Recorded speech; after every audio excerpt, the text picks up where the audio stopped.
말씀을 보겠습니다. 사무엘상 12장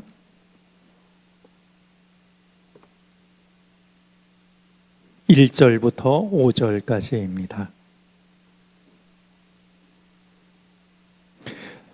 구약성경 424쪽 사무엘상 12장 1절부터 5절까지입니다. 저와 한 절씩 교독하겠습니다. 사무엘이 온 이스라엘에게 이르되 보라 너희가 내게 한 말을 내가 다 듣고 너희 위에 왕을 세웠더니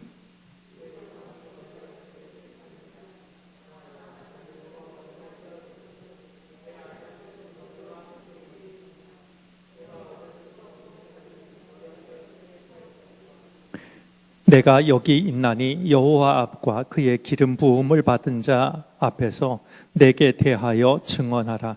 내가 누구의 소를 빼앗았느냐? 누구의 나귀를 빼앗았느냐? 누구를 속였느냐? 누구를 압제하였느냐? 내 눈을 흐리게 하는 뇌물을 누구의 손에서 받았느냐? 그리하였으면 내가 그것을 너희에게 갚으리라 하니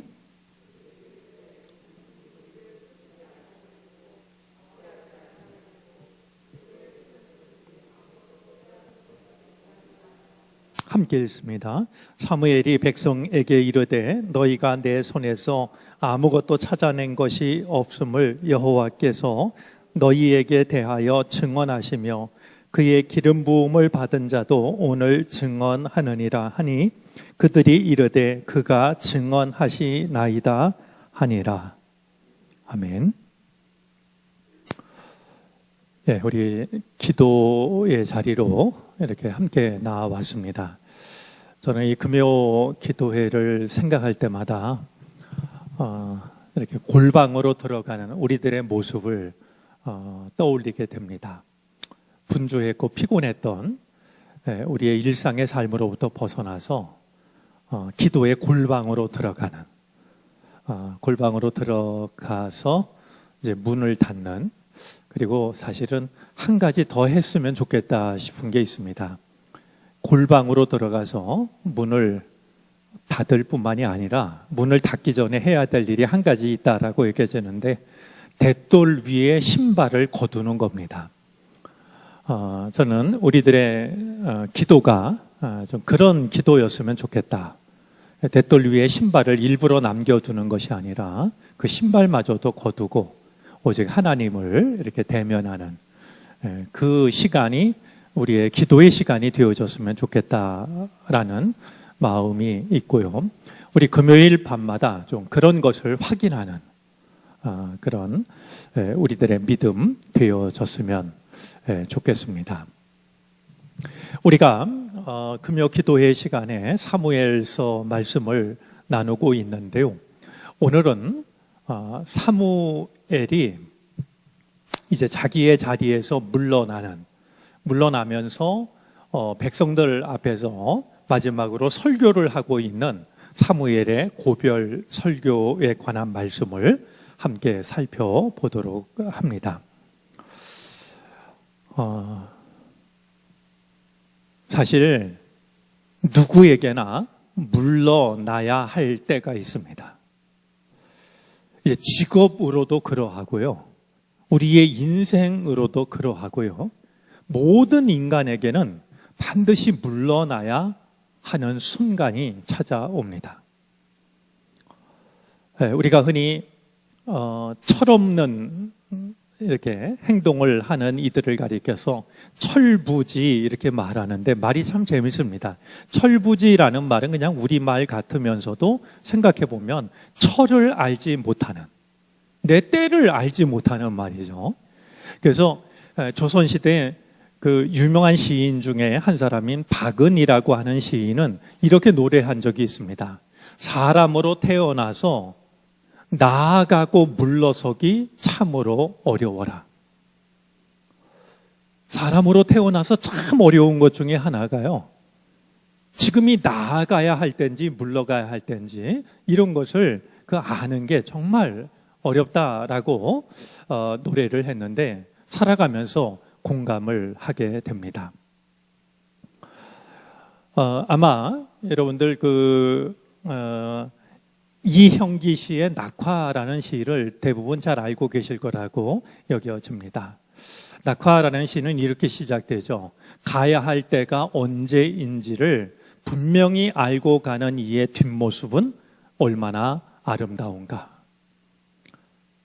내가 물러서야 할 때가 언제인지를 알고 물러서는 그 사람의 그 뒷모습은 얼마나 아름다운가. 이렇게 이제 낙화라는 시에서 노래를 하고 있습니다. 우리에게는 여러 가지 때가 있는데요. 분명히 우리가 이제 직업으로도 물러서야 될 때가 있고 인생으로도 이제 물러서야 할 순간이 누구에게나 찾아옵니다. 그런데 중요한 것은요, 그냥 물러서는 것으로 끝나는 게 아니라 물러설 때에는 결산을 해야 된다라는 거예요. 여러분들 우리가 직장 생활 하다가 물러설 때도 여러 가지 결산할 내용들이 있지 않겠습니까? 우리 인생도 마찬가지입니다. 그냥 인생을 마치는 것으로 끝나는 것이 아니라 철학자 키에르케고르 이야기대로 하면 우리 모든 인간은 신 앞에서 단독자라고 그랬습니다. 하나님 앞에 홀로 서야 하는 존재라는 거예요. 내가 어떻게 살아왔는지를 결산해야 된다라고 하는 것이죠. 우리 누가복음 12장에 보면 예수님이 들려주시는 이야기 중에요, 주인이 종을 얼마나 신뢰했는지 자기의 모든 소유를 다 맡깁니다. 종이 주인의 모든 소유를 맡아서 관리하게 되는데요, 종이 보니까 주인이 올 때가 지났는데도 오질 않아요. 그러자 이 종이 이제 먹고 마시고 자기한테 주어진 일을 함부로 하기 시작을 합니다. 그러나 이 주인이 아주 안 온 것이 아니라요, 예수님 말씀에 의하면 생각하지 않은 날, 알지 못하는 시간에 찾아옵니다. 그래서 종이 한 일을 이제 알고서 종에게 엄한 벌을 이제 내리게 되죠. 그러면서 말씀하시는 것이요, 누가복음 12장 48절에 기록되어져 있는데, 많이 받은 자에게는 많이 요구할 것이요, 많이 맡은 자에게는 많이 달라고 할 것이다. 자, 이 종 생각으로는 주인이 안 오니까 말이죠, 내 마음대로 해도 될 줄 알았어요.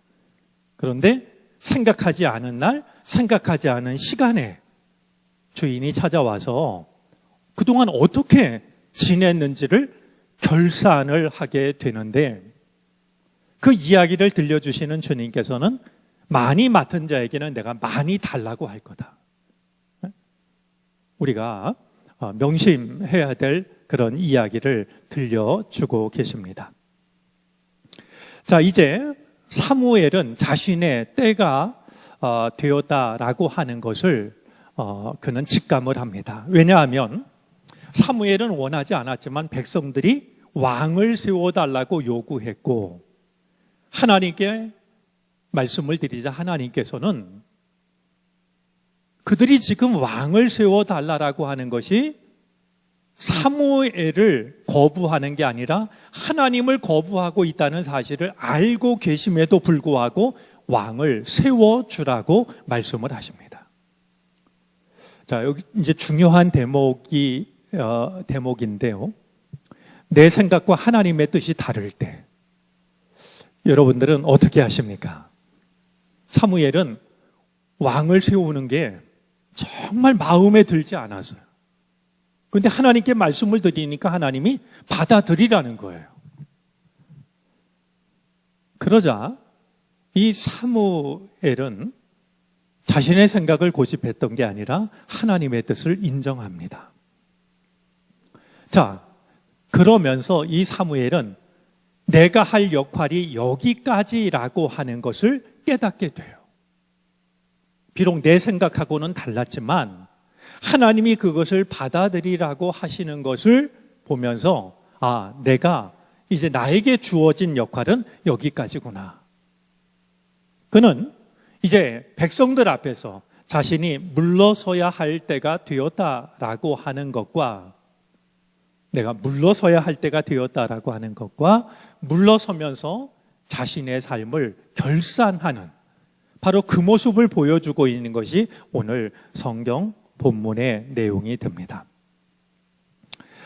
자, 오늘 사무엘이 자신의 삶을 결산하는 모습을 보면은요, 오늘 3절부터 이어지는 말씀을 보면 내가 누구의 것을 그동안 빼앗았는지를 묻고 있습니다.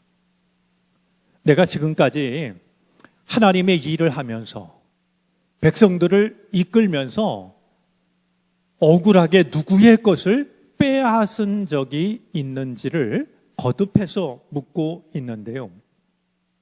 자, 여기서 빼앗다라는 이 말은요, 반복되고 있는 말인데요. 빼앗다라는 이 말은 우리가 한 가지 연관지어 생각할 것이 있습니다. 다름이 아니라 백성들이 왕을 요구할 때 하나님께서 왕이 다스리게 되면 어떤 일이 찾아올지를 백성들에게 경고하라고 하십니다.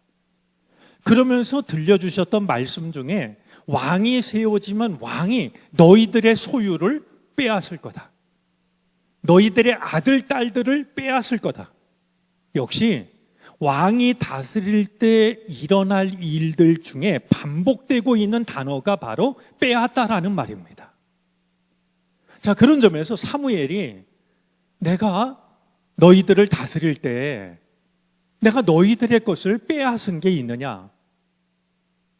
라고 묻고 있는 것은 사무엘이 하나님의 부르심을 받아서 이제 백성들이 원해서 세울 왕이 다스리는 것과는 전혀 다른 삶을 살아온 자신의 삶을 떳떳하게 결산하고 있는 겁니다. 내가 여러분의 것을 억울하게 빼앗은 것이 있다면 이야기를 하십시오. 이 사무엘이 지금 결산하고 있는 사무엘의 삶은 곧 나라를 다스리게 될 왕의 다스림과는 아주 다른 말이죠. 세상의 방식과는 다른, 내가 살아온 삶은 세상의 방식과는 다른 삶이었습니다. 여러분을 다스리게 될 왕은 여러분의 소유를 빼앗고 자식들을 빼앗고 자유를 빼앗고 그러하겠지만 나는 결코 나에게 주어진 그 자리로 누군가의 것을 빼앗는 삶을 살지 않았습니다. 라고 하는 것을 이제 밝히고 있는 것이었습니다. 자, 이 이야기를 들은 백성들은 그런 일이 없습니다. 라고 한결같이 대답함으로써 사무엘이 어떤 삶을 살아왔는지를 백성들도 똑같이 공감하고 인정을 합니다. 이것이 오늘 본문의 내용입니다. 저는 오늘 이 사무엘이 자리에서 물러나면서 자신의 삶을 결산하고 있는 이 모습을 통해서 사무엘이 보여주고 있는 물러나면서 우리의 삶을 결산할 때 그것이 어떤 자리든 우리의 인생이든 우리가 자리에서 물러나서 우리의 삶을 결산할 때 중요한 점 두 가지를 보게 됩니다. 하나는요, 사무엘은 우리가 잘 알고 있는 것처럼 종교적인 지도자였어요. 신앙의 지도자였어요. 근데 사무엘은 지금 자신의 삶을 결산하면서 무엇을 가지고 얘기하고 있냐면 자신의 생활을 두고서 묻고 있습니다. 내가 종교적인 지도자라고 말이죠. 내가 설교를 잘했는지, 기도를 열심히 했는지, 종교적인 어떤 것을 가지고 자신의 삶을 판단받고 있는 게 아니라 사무엘은 종교 지도자였지만 내 삶이 어떠했는지를 두고 나를 판단하라고 말하고 있는 걸 보게 돼요. 저는 이 점이 굉장히 우리에게 시사하는 바가 많다고 생각을 합니다. 우리는 신앙을 가지고 있기 때문에 하나님 앞에 설 때도 우리가 신앙만을 가지고 하나님이 우리를 판단하시지 않을까? 그렇게 생각할 때가 많습니다. 그러나 마태복음 25장에 기록된 것처럼요, 마지막 심판의 날 양과 염소를 가르듯이 하나님께서는 구원받을 자와 멸망당할 자를 판단하십니다. 양과 염소는요, 절묘합니다. 저는 양과 염소 구분 못합니다. 그러나 목자 되신 주님은요, 양과 염소를 모를 리가 없으십니다. 우리들이 볼 때는 어느 게 양인지 어느 게 염소인지 잘 모른다 할지라도요, 주님은 목자이시기 때문에 양과 염소를 혼돈하지 않으세요. 그런데 양과 염소를 나누는 기준을 보면은요, 결코 종교적인 기준이 아니었어요. 내가 가지고 있는 신앙을 가지고 내가 어떤 삶을 살았는지, 특히 이웃들 앞에서 어떤 삶을 살았는지를 가지고 양과 염소를 판단합니다.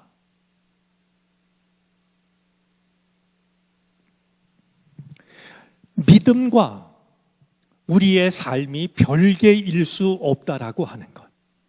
선지자 사무엘조차도 말이죠, 내 신앙이 어떠했는가 하는 것을 가지고 판단을 받는 게 아니라 내가 여러분의 것을 빼앗았는지 말이죠, 자신의 삶을 두고서 판단을 받고 있는 이 모습을 우리는 우리의 인생을 마치고 우리가 어떤 삶을 살았는지 판단을 받을 때에도 예수님이 말씀하신 마태복음 25장의 말씀을 보아도 그러하고 사무엘을 보아도 그러하고 우리의 믿음과 삶은 별개의 것이 아니다. 우리에게 믿음이 있다면 우리들의 삶이 믿음을 담아내는 삶이 될 때 그 믿음이 온전한 믿음이 될 수 있다라고 하는 사실을 우리는 생각해야 합니다. 이스라엘 사람들의 지혜를 담고 있는 탈무드라는 책에 보면요, 그 사람이 어떤 사람인가 하는 것을 평가하는 세 가지 기준을 이야기합니다. 사람을 평가하는 세 가지 기준이 있는데요, 키소, 코소, 카소가 그것입니다. 먼저 키소는 뭐냐 하면요, 키소라는 말은 히브리어로 돈주머니라는 뜻입니다. 그가 돈을 어떻게 쓰느냐를 보면 그가 어떤 사람인지를 알 수 있다는 거예요. 이건 뭐 여전히 유효할 거라고 여겨지는데요, 그가 돈주머니를, 돈을 언제 어디에 어떻게 쓰느냐 하는 것을 보면 어떤 사람인지를 알 수 있다는 것이죠. 자, 코소라는 말은요, 술잔이라는 뜻인데요, 이건 두 가지로 생각을 합니다. 하나는, 여러분, 술잔, 이거는 어디에서 즐거움을 찾는가 하는 것과 다른 사람과의 관계가 어떠한가 두 가지를 생각하게 해요. 그가 어떤 사람인가 하는 걸 알 수 있는 것은 다른 사람과의 관계를 보면 알 수 있고요, 어디에서 즐거움을 찾는가, 이걸 보면 그 사람이 누구인가를 알 수 있다는 것이죠. 자, 카소라는 말은요, 노여움, 분노라는 뜻입니다. 그가 자신의 감정을 어떻게 푸는지를 보면 알 수 있다는 거예요. 신앙이 아무리 좋아도 뭐 감정을 다스리지 못하면 말이죠, 한꺼번에 그냥 신앙을 다 쏟아버리는 이런 일들이 많은 거 아니겠습니까? 자, 그런 점에서요, 키소, 코소, 카소, 이거는 탈무드에서 얘기하는 것이지만 이 사무엘의 경우를 생각하면 지금 그는 키소, 내가 남의 것에, 남의 재물을 억울하게 빼앗은 것이 있는지, 혹은 뇌물을 받고 판단을 그르게 한 것이 있는지, 이 점을 묻고 있는 것을 우리가 생각하면서요, 그것이 키소이든 코소이든 카소이든 말이죠, 우리가 신앙인이라면 우리들의 생활도 신앙인다워질 수 있는 사무엘의 모습을 통해서 마음에 담아 두었으면 좋겠습니다. 자, 또 한 가지, 우리가 우리의 삶을 결산할 때 사무엘이 보여주고 있는 매우 중요한 점 또 한 가지가 있다라고 여겨지는데요, 사무엘이 지금 자리에서 물러나면서 자신의 삶을 판단받고 있는 것을 보면요, 그는 하나님 앞에서는 물론이고 사람 앞에서도 판단을 받습니다. 이 점 또한 사무엘이 우리에게 보여주고 있는 중요한 사실입니다. 우리는 하나님을 믿기 때문에 하나님 앞에서만 판단받으면 되지 않을까 생각할지 모르지만 하나님의 사람인 사무엘조차도 백성들 앞에서 내 삶을 판단하라고 말이죠. 우리는 하나님 앞에서 살아가지만 사람들 속에서 살아갑니다. 그렇기 때문에 우리가요, 하나님을 믿는다는 이유로 사람들이 나를 어떻게 생각하는지, 어떻게 평가하는지 우리가 상관하지 않아도 되는 사람들이 결코 아니라고 하는 거예요. 오히려 우리는 하나님을 믿는 사람들이기 때문에 사람들 속에서도 인정을 받고 존중을 받을 수 있는 말이죠.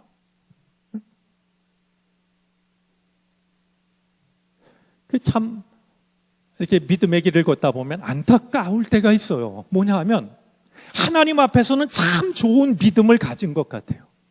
근데 사람들 앞에서는 비난을 받고 욕을 먹는 말이죠. 여러분, 지금 이런 경우가 아주 드문 경우겠습니까? 뭐 거꾸로 사람들한테는 인정받으면서도 하나님 앞에는 믿음을 제대로 지키지 못하는 이런 안타까운 경우도 있지만요, 믿음 생활 열심히 해요. 근데 사람들로부터 신뢰를 얻지 못하는 말이죠. 이런 경우가 우리들의 삶 속에 어렵지 않게 보게 되는 경우들입니다.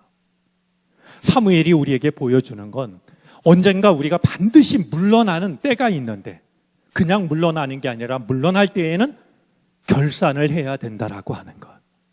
결산을 할 때는 하나님 앞에서 그리고 사람들 앞에서 결산해야 한다라고 하는 것. 오늘 사무엘을 보면서 우리가 마음에 담아두고 그것이 무엇이든 어떤 자리든 어느 때든 내가 물러서야 할 때, 내 삶을 결산해야 될 때 하나님 앞에서도 부끄럽지 않고 사람들 앞에서도 부끄러울 것이 없는 그런 삶을 살아가는 우리가 되어지기를 바랍니다. 자, 그런데요, 사무엘이 보여주고 있는 또 하나 우리가 기억해야 될 사실이 있습니다. 이제 이어지는 말씀을 보면은요, 사무엘은 결코 물러나는 것으로 모든 것을 끝내지 않았어요. 여러분, 물러나는 것과 사라지는 것은 다릅니다. 사무엘이 백성들에게 말하고 있는 그 내용을 보면은요, 반복되고 있는 말이 하나 있는데 12장 7절과 16절에 기록된 가만히 서서라는 말입니다. 백성들에게 너희는 가만히 서서 이렇게 이제 말하고 있는데요, 여기서 이 서다라는 이 말은요, 게으름이나 나태를 배제하는 말입니다. 사무엘은 자신이 물러서지만 백성들에게 나태해지지 말라고 말이죠. 자신이 선지자로서의 이제 사명을 마치고 왕이 다스리게 되지만 더욱 깨어 있어야 한다라고 하는 것을 말하고 있는 겁니다. 자, 그런데 사무엘은 백성들에게 이것을 요구만 하고 있는 것이 아니었습니다. 23절 말씀을 보면요, 여러분들 잘 알고 있는 말씀일 겁니다. 12장 우리 23절 말씀을 한번 보겠습니까?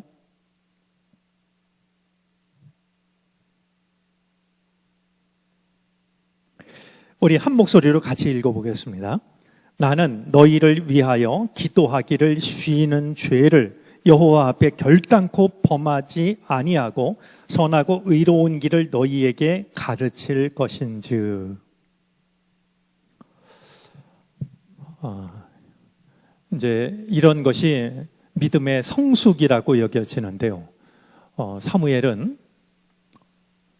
남의 것을 빼앗는 이 정도가 아니고요. 그것은 그냥 기본 중에 기본이었고요.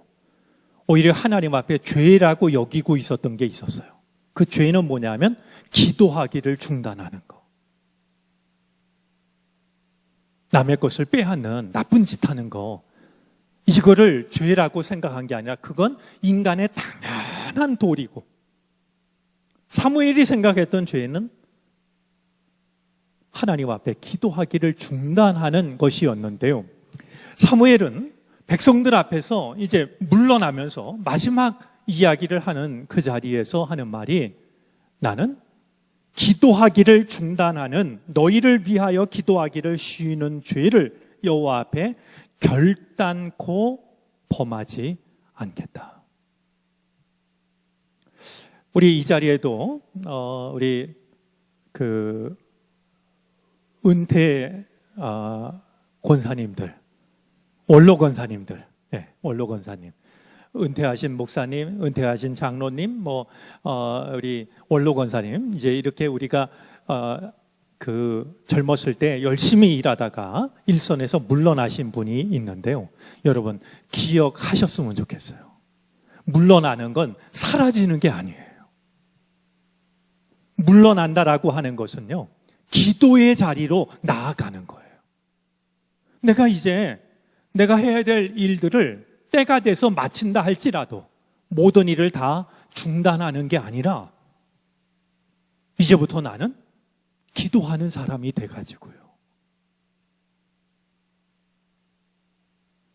그동안은 내가 하나님의 일을 하느라고 때로는 마음껏 기도하지 못했다 할지라도 이제부터는 내가 한 걸음 물러서서 기도하기를 중단하지 않겠다. 이것이 바로 물러나는 사람의 올바른 모습이라고 하는 것을 사무엘은 우리들에게 보여주고 있습니다. 그것이 무엇이든 때가 되면 우리는 물러나야 한다라고 하는 것. 물러날 때 우리에게 중요한 것이 있는데, 우리의 신앙뿐만이 아니라 우리의 생활을 두고 우리는 판단을 받아도 부끄럽지 않아야 한다라고 하는 것. 그리고 하나님과 사람 앞에서 판단을 받아야 한다라고 하는 것. 그리고 물러나는 것이 모든 것이 끝나는 것이 아니라 오히려 물러남으로써 우리는 오히려 기도하는 사람이 되어야 한다라고 하는 것. 우리 마음에 담아두고 사무엘이 우리에게 보여주고 있는 이 뒷모습이 참 아름다운 사람. 그래서 함께 할 때는 물론이고 우리가 물러설 때에도 우리들의 뒷모습이 참 아름다운 사람으로 자리매김이 되어졌으면 좋겠습니다.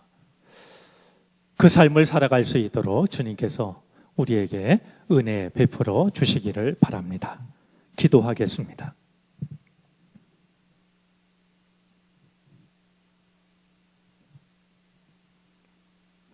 우리에게 허락하신 자리에서, 우리에게 허락하신 삶에서 언젠가 우리는 물러서야 합니다. 물러서며 우리는 어떤 삶을 살았는지를 결산하게 됩니다. 아버지 하나님, 우리의 믿음뿐만이 아니라 우리의 생활도 부끄럽지 않기를 원합니다. 하나님 앞에서는 물론 사람들 앞에서도 부끄러울 것이 없기를 원합니다. 물러선 이후 기도의 사람으로 살아가기를 원합니다. 주님, 사무엘이 보여주고 있는 이 아름다운 뒷모습이 우리의 뒷모습이 될 수 있게 해 주시옵소서. 이어지는 찬양과 기도를 주께서 귀 기울여 들으시고 받으시고 응답해 주시옵소서. 거룩하신 주 예수 그리스도의 이름으로 기도를 드립니다.